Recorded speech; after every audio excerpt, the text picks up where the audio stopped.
战维，战维不吭声，等着他说下去。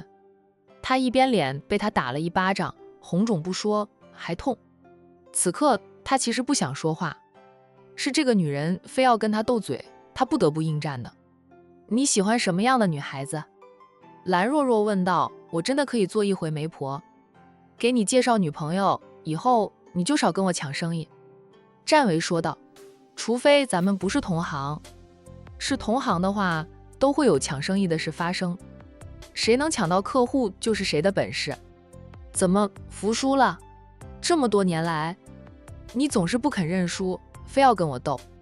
是你跟我斗好不好？你们公司本来都要倒闭的了，被你救生了，成了我的死对头。战维冷哼着，过去是遭到你们的打压，被你们摁着不能发展，才会差点倒闭。商人只看重利益，在商界里，谁能抢单成功，谁就义，谁不想得意的。我一不偷，二不抢，三不用阴暗的手段，靠着实力与你们公平竞争，我又没有错。只要你们还没有签合同，我们都有机会。就算签了合同，他们也可以多合作几家的，对比一下谁的货更好，更优惠。咱们日常生活里买东西都要货比三家呢。蓝若若，现在我们不要说生意上的事，就说感情，你喜欢什么样的女孩子？反正不是你这样的。蓝若若来了气，我这样的很差吗？我哪一点不好了？在我眼里你就不行，反正我不会喜欢你这样的。你才不行，你全家都不行。海童突然插一句话进来，打扰一下。蓝小姐，你骂他可以别扯上他全家吗？我老公跟他也是一家人，我老公很行，看我都有2个孩子了。蓝若若顿时讪讪的，很是尴尬，忽略了海童母子3人。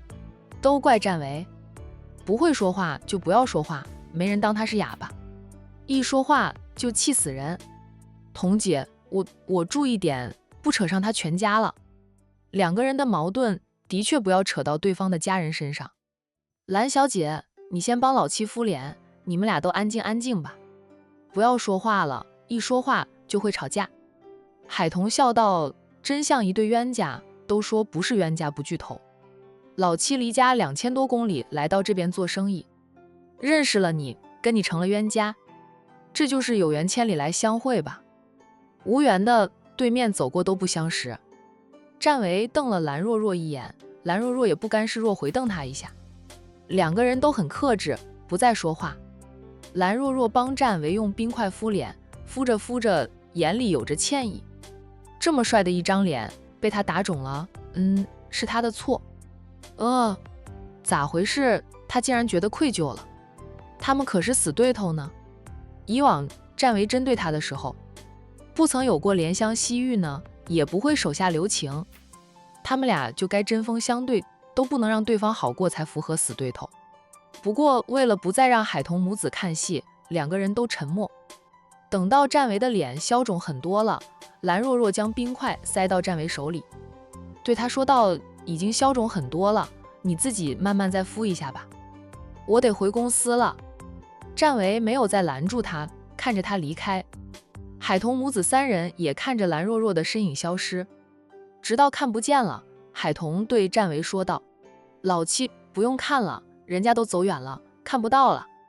战维敛回了视线，轻咳2声，看到他叫的点心都吃完了，便对嫂子说道，大嫂，我先带你们去我家里，你再发个定位给保镖们，让他们直接打车到我的住处，要不就让我们住酒店吧。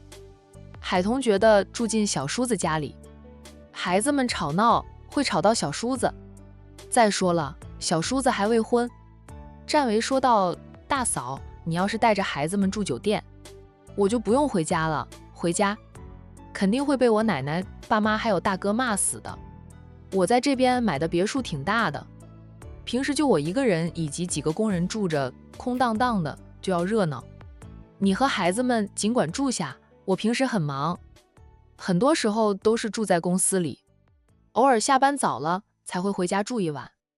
保镖和保姆的房间都有，我会让小管家安排的妥妥当当的。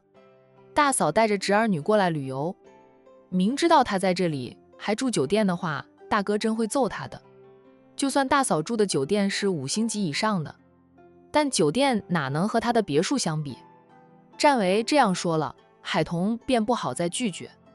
等占维结了账后，他牵着儿子跟在占维身后离开。贝贝是自动爬到了他七叔的怀里。久不见面，好不容易见着了七叔，小丫头就喜欢黏着七叔。蓝若若回到了蓝氏集团，一进公司，大家就发现蓝副总心情不好，那张脸绷得紧紧的，表情严肃得很。他一路而入，见到他的人都会和他打招呼，但都小心翼翼的，生怕不小心就成为他发泄脾气的对象。虽然平时蓝副总裁的脾气不错，包容心很强，对待员工温和有礼，平易近人，不过他严肃的时候也是能吓死人的。像蓝副总裁这么好脾气的人，鲜少会大发脾气。此刻黑着一张脸回公司，想必是在外面受了气吧。蓝氏集团在阳城那是数一数二的大集团，蓝家也是数一数二的豪门。蓝若若是蓝家的大小姐，身份地位都不低，一般没有人敢招惹她，把她往死里得罪的人只有一个，那就是阳泰公司的占总了。阳泰公司涉足的行业越来越多，而且都是和蓝氏集团同行相继，两家公司明争暗斗，不就成了死对头？以前阳泰公司被蓝氏集团打压得毫无还手之力，都要倒闭的了。听说那个时候他们公司的员工都小半年没有领过工资，等着公司倒闭了，政府接管过来支付工资。结果阳泰的老板招了个职业经理人，那个人就是占维。占维是从管城过来找工作的，他的家庭背景大家不是很清楚，只知道他是从管城过来的。他成了阳泰公司的经理之后，力挽狂澜，花了3年的时间挽救了阳泰，让阳泰从临近倒闭到盈利，又花了2年的时间，让阳泰一跃成为本市最有实力的公司之一。不得不说，占维这个人是有能力的。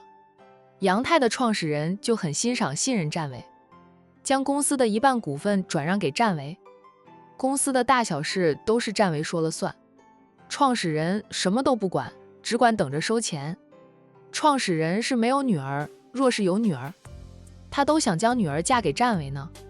阳泰公司成了阳城的大公司之一后，跟同行的蓝氏集团成了死对头。占维知道自己的公司当初差点倒闭，那是蓝氏的手笔，他跟蓝氏的副总裁那是见一面就掐一次，两个人都将最不好的一面给了对方。在阳城就没有人不知道他们俩是死对头的。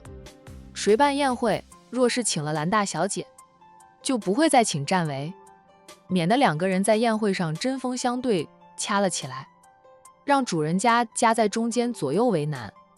与蓝氏集团合作的客户有时候会成了阳泰的客户，阳泰的客户也会成为蓝氏的客户，两家抢生意，商战不停。那些消费者就盼着他们两家商战，最好就是打价格战，那样他们能占到便宜，买到便宜又质量不差的货。听说蓝大小姐收买过阳泰的人，让人悄悄弄死占维办公室的发财树以及富贵竹。占维是管城过来的，管城的人做生意都喜欢在公司里养着富贵竹以及发财树，还有放尊关公或者财神镇守着公司，盼着八方来财，动了他们公司里代表发财的东西，简直就是往他们身上扎刀子，能让他们破大防爆粗口。总之一句话，占维和蓝若若那是死敌，结下的梁子太大了，这辈子怕是都化解不了，除非一个人完全退出了商界，才有可能化解。员工的打招呼，蓝若若仅是点了点头，并没有说话。很快她进了电梯，坐着电梯直上顶楼。她的副总裁办公室与总裁办公室在同一楼层。蓝氏集团的当家总裁是蓝若若的亲大哥，董事长是他爷爷。他爷爷很疼爱他兄妹俩，毕竟是第一个孙子和孙女嘛，特别疼爱几分的后面的那些孙子。女出生，蓝爷爷也会开心，就是不像第一次那么欣喜若狂了。蓝若若兄妹俩也能干，深得爷爷的信任。兄妹俩在公司里，一个是总裁，一个是副总裁，比他的堂弟妹们地位高多了。副总，秘书看到蓝若若回来了，迎上前去。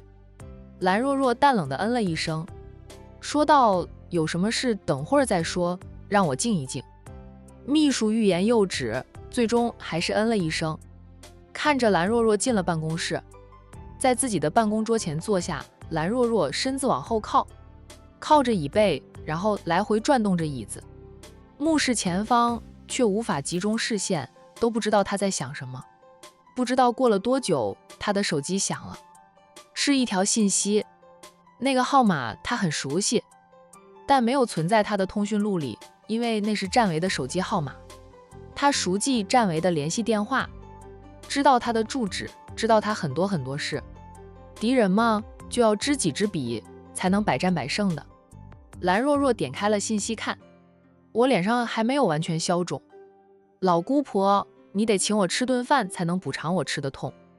战维的信息内容居然是叫他请他吃饭，他请他吃饭，他真敢过来吃，不怕他在饭菜里下了泻药。蓝若若想都不想就回复他，你说过的，我帮你敷了脸，消了肿就行。我走的时候，你脸上的肿已经不明显，不仔细看都看不出来。你也让我走了，现在又提出新的要求。战维，你是不是想敲诈我，勒索我？我告诉你，我不会被你威胁的。你要是觉得不行，那就去报警吧。现在我不怕你去报警。他脸上的红肿已经消得七七八八，他报警验伤都验不到什么了。战维的信息再次发过来，你不请我吃饭，我明天就去你办公室里坐一整天，谁来跟你谈生意，我都赶走他，气死你。蓝若若气笑了，战维，你什么时候变得如此无赖的？你来呀，我还怕你来给我守办公室。他明天要陪他大嫂带侄儿女去玩，有时间来他办公室守着他，守上一天他也不会请他吃饭的。有种的他就天天过来在他办公室守着，看他的公司还要不要经营下去。我去战蓝董事长说，你占了我的便宜，我要你负责。蓝若若，战维，我什么时候占你便宜了？他懒得再发信息，直接打电话过去给战维。战维没有接听，过了好一会儿，战维打回来，他带着大嫂母子三人去了他的大别墅。回到家里，他才方便打电话，当然要避开他的大嫂，免得大嫂吃瓜听八卦。大嫂这次过来旅游，说是带孩子出来散散心，主要是代替奶奶和父母过来当面催他婚的。他们兄弟几个都敬重大哥大嫂，听大哥大嫂的劝。大嫂对蓝若若印象竟然不错，让大嫂吃到更多的瓜，说不定大嫂会认为她和蓝若若是一对儿呢。蓝若若接了战维的电话，姓战的，你说清楚点，我什么时候占了你的便宜？